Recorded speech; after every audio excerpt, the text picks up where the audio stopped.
Good morning बच्चों। Good morning बच्चों। आज हम हॉब्स के सामाजिक समझौते के सिद्धांत का आलोचनात्मक मूल्यांकन करेंगे। जैसा कि बच्चों पूर्व में भी मैंने आपको बताया कि हॉब्स एक संविदावादी विचारक रहा और उसने अपने सामाजिक समझौते के सिद्धांत में प्राकृतिक अवस्था का अंत करके एक राज्य की बात करी है और एक निरंकुश संप्रभु की स्थापना की बात की है। तो हॉब्स का ये मानना था कि प्राकृतिक अवस्था में चूँकि युद्ध की अवस्था थी, व्यक्ति बहुत कपटी थे, लालची थे, उनके जीवन का अधिकार खतरे में पड़ गया था, तो आत्मरक्षा के लिए सभी व्यक्तियों ने अपने अधिकार एक संप्रभु को दे दिए और वो समझौते की शर्तों से बंधकर उस संप्रभु के आदेश का पालन करने लगे और एक राज्य की स्थापना हुई जिसमें निरंकुश राजतंत्र स्थापित हुआ जो कि उसका लेवायथा था। तो बच्चों आज हमने जो सामाजिक समझौता सिद्धांत हॉब्स का हमने पढ़ा उसकी क्या आलोचना है, क्योंकि आलोचकों ने उसकी आलोचना करी है। तो पहला जो आधार है आलोचना का वो है मानव स्वभाव का दोषपूर्ण चित्रण। तो बच्चों हॉब्स के लिए आलोचकों ने आक्षेप लगाया कि हॉब्स ने मानव स्वभाव का एकाकी अध्ययन किया है। वो मानव स्वभाव में केवल उसको धूर्त मानता है, कपटी मानता है, ईर्ष्यालु मानता है और निरंतर संघर्ष में रत लेने वाला प्राणी मानता है। जबकि आलोचकों का ये कहना है कि मानवीय प्रकृति में दोनों ही चीज़ें होती हैं। एक तो मानव में स्वार्थ की प्रवृत्ति भी होती है और साथ ही साथ परार्थ की प्रवृत्ति भी होती है।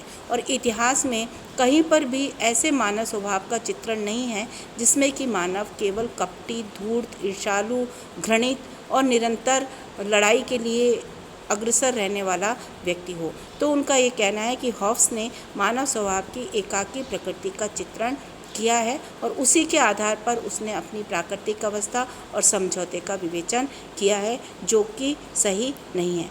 अतः इस एक पक्षीय दृष्टिकोण के आधार पर किसी भी राजनीतिक सिद्धांतों का निर्माण संभव नहीं है और अगर निर्मित भी होंगे राजनीतिक सिद्धांत तो उनमें स्थायित्व नहीं रहेगा। तो ये पहली आलोचना है कि एकाकी अध्ययन किया है हॉब्स ने मानव प्रकृति का।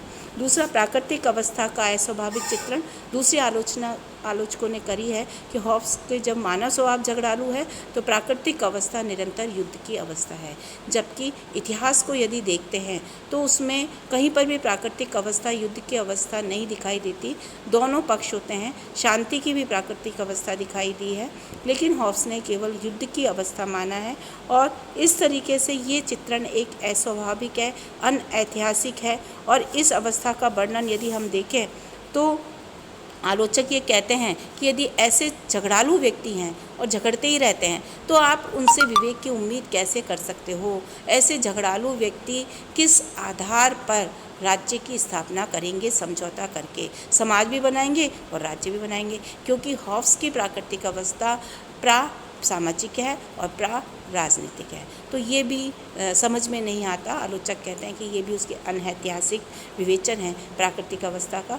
तीसरा आलोचना का आधार है प्राकृतिक अवस्था में प्राकृतिक अधिकार को मान्यता। हॉब्स ने प्राकृतिक अवस्था में प्राकृतिक अधिकारों की बात करी है, प्राकृतिक कानून की बात करी है। आलोचक कहते हैं कि यदि प्राकृतिक अधिकार और प्राकृतिक कानून व्यक्ति समझ लेते तो समझौते की आवश्यकता ही नहीं पड़ती। तो इस तरीके से ये जो उन्होंने चित्रण किया है या विवेचन किया है वो भी सही नहीं है। नेक्स्ट, अतार्किक। तर्क के आधार पर भी सही नहीं है, क्योंकि जिस मानव को आप केवल एक झगड़ालू मान रहे हो जिसमें विवेक जो है वो सुषुप्त अवस्था में है, वो किस तरीके से ये जान लेगा कि उसका खुद का अधिकार खतरे में पड़ रहा है और वो समझौता करेगा और एक राज्य की स्थापना करेगा। इस तरीके की जो उम्मीद है वो हॉब्स के मानव से नहीं की जा सकती। नेक्स्ट है निरंकुशता का समर्थन। हॉब्स ने, आलोचक कहते हैं, कहीं ना कहीं लेवायथन में जो उसकी बुक है उसमें उसने निरंकुश राजतंत्र का समर्थन किया है। हॉब्स एक तरफ व्यक्तिवादी है लेकिन तो दूसरी तरफ उसने निरंकुश व्यवस्था का समर्थन किया है जो कि निश्चित रूप से व्यक्ति के अधिकारों का हनन करेगी, क्योंकि हॉब्स ने अपने निरंकुश जो राजा है उसको किसी भी शर्तों से बांधा नहीं है। वो सभी जनता से ऊपर है।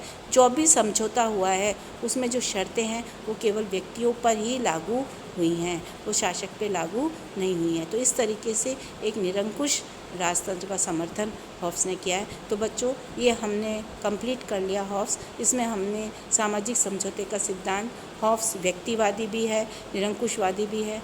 हॉब्स के संप्रभु की विशेषताएं, हॉब्स का अध्ययन पद्धति, हॉब्स का जीवन परिचय, इन सब का अध्ययन हमने इसके अंतर्गत किया है। अब हम नेक्स्ट क्लास में जो अध्ययन करेंगे वो जॉन लॉक का अध्ययन करेंगे। लॉक भी एक संविदावादी विचारक है, तो उनके विचारों का हम अध्ययन